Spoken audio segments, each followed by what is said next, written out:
কাৰ দিনত চীনা পৰিব্ৰাজক Hiuen Tsang অসমলৈ আহিছিল? ইয়াৰে শুদ্ধ উত্তৰটো হৈছে অপশ্যন নম্বৰ ক কুমাৰ ভাস্কৰ বৰ্মনৰ দিনত। নেক্সট, অসমত গুৱাহাটীৰ পাণ্ডুত অনুষ্ঠিত ৪১তম ভাৰতীয় জাতীয় কংগ্ৰেছৰ অধিৱেশনত কোনে সভাপতিত্ব কৰিছিল? ইয়াৰে শুদ্ধ উত্তৰটো হৈছে অপশ্যন নম্বৰ খ শ্ৰীনিবাস আয়েংগাৰ। নেক্সট, আহোম আৰু মোগলৰ মাজত হোৱা শেষ ৰণখনৰ নাম কি? ইয়াৰে শুদ্ধ উত্তৰটো হৈছে অপশ্যন নম্বৰ গ ইটাখুলিৰ ৰণ। নেক্সট,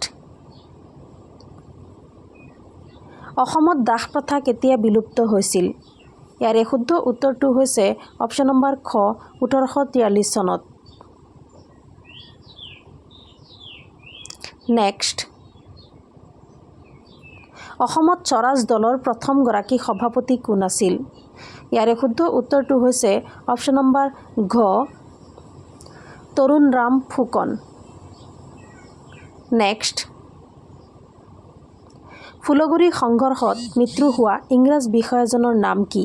ইয়াৰে শুদ্ধ উত্তৰটো হৈছে অপশ্যন নম্বৰ ক লেফটেনেণ্ট ছিংগাৰ।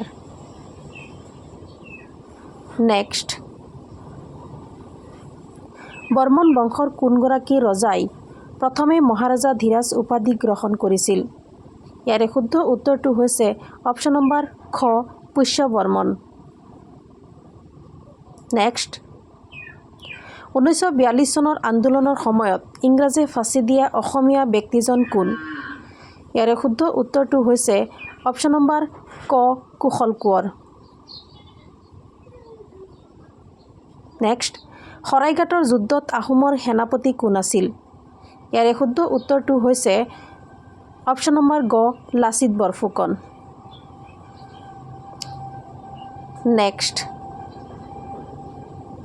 কোনগৰাকী ৰজাৰ দিনত পাইক প্ৰথাৰ প্ৰৱৰ্তন কৰা হৈছিল? ইয়াৰে শুদ্ধ উত্তৰটো হৈছে অপশ্যন নম্বৰ খ প্ৰতাপ সিংহৰ দিনত।